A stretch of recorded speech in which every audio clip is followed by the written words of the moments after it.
Deputy Nazir Ahmad کا شاہکار novel ابن الوقت ہے۔ یہ ناول 1888 میں شائع ہوا۔ یہ ناول جنگ آزاد کے تناظر میں لکھا گیا ہے۔ اس ناول میں ڈپٹی نذیر احمد کی فکر کی واضح جھلک نظر آتی ہے۔ انہوں نے اس ناول میں مغربی تہذیب پر تنقید کی ہے۔ فکری و فنی جائزہ۔ پلاٹ۔ نذیر احمد نے ناول کے پلاٹ پر زیادہ توجہ نہیں دی۔ ان کا بنیادی مقصد ناول کی خوبصورتی نہیں بلکہ معاشرے کی اصلاح تھا۔ ناول کا پلاٹ بہت کمزور ہے۔ ناول کا پلاٹ ڈھیلا ڈھالا ہے۔ واقعات میں ربط و تسلسل کی کمی ہے۔ نذیر احمد کہانی بیان کرتے کرتے طویل بحث اور ووز شروع کر دیتے ہیں۔ مکالمہ نگاری۔ ناول ابن الوقت کے مکالمے بڑے معنی خیز اور جاندار ہیں۔ ناول کے مکالموں نے اس کے حسن میں بے پناہ اضافہ کیا ہے۔ مکالموں کی ادائیگی میں مقصدیت عیان ہے۔ نذیر احمد نے اپنے عمدہ مکالموں کے ذریعے اپنے مقصد کی پیروی کی ہے۔ ناول میں کہیں کہیں ووز کا تاثر بھی نمایاں ہے جو مکالموں کو سست کر دیتا ہے۔ ناول میں ابن الوقت اور انگریز آفیسر کے درمیان ہونے والے مکالمے کا ملاحظہ کریں۔ تمہاری قوم کے لوگ جب تک اپنی اصلیت کو نہ پہچانیں گے وہ ہماری نقل کر کے کبھی معزز نہیں بن سکتے۔ کردار نگاری۔ جہاں تک کردار نگاری کا تعلق ہے تو ناول کے کردار بڑے متحرک ہیں۔ نذیر احمد نے کرداروں کو کٹ پتلی نہیں بنایا، ان کے کردار زندہ انسان ہیں۔ ناول ابن الوقت کے مرکزی کرداروں میں ابن الوقت، نوبل اور حجت الاسلام شامل ہیں۔ ابن الوقت کا کردار۔ یہ اس ناول کا مرکزی کردار تھا جس کے گرد پوری کہانی گھومتی ہے۔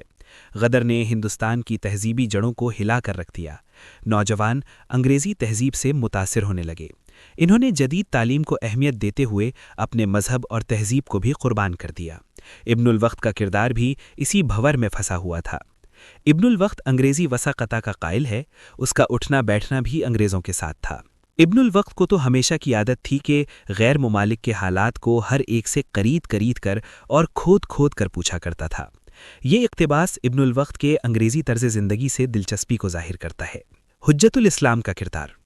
حجت الاسلام ابن الوقت کے بچپن کے دوست تھے، وہ ان کی پھوپھی زاد بہن کے شوہر بھی تھے۔ ان کی شخصیت ابن الوقت کے بالکل برعکس تھی۔ وہ اپنی تہذیب اور مذہب کو ہر حال میں ساتھ لے کر چلتے تھے۔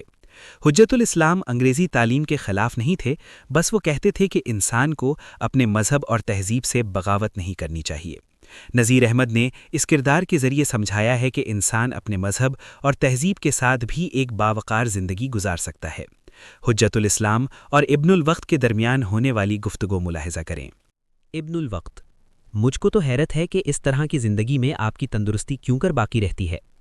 حجت الاسلام: اس طرح باقی رہتی ہے جس طرح اور لاکھوں کروڑوں بندگان خدا کی باقی رہتی ہے، اور جس طرح اب سے 2.5-3 برس پہلے خود تمہاری باقی رہتی تھی۔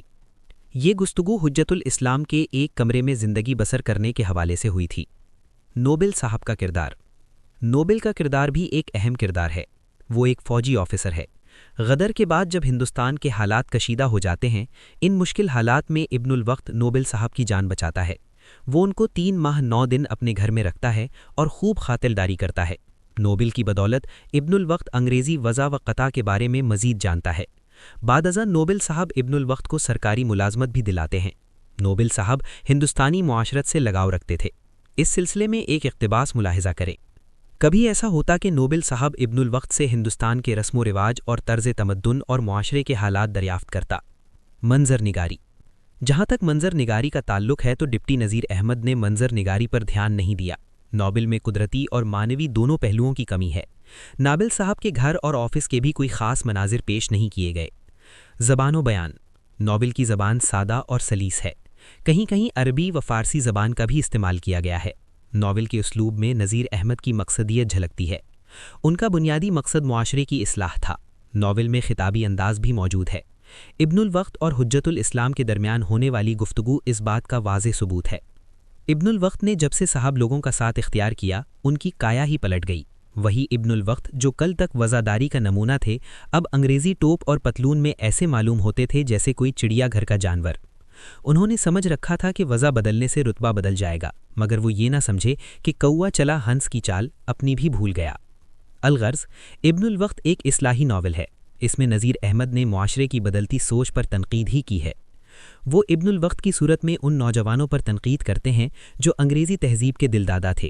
وہ انگریزی تعلیم کے حصول کے خلاف نہیں ہیں، وہ بس اپنی تہذیب و مذہب سے قطع تعلق کی مزاحمت کرتے ہیں۔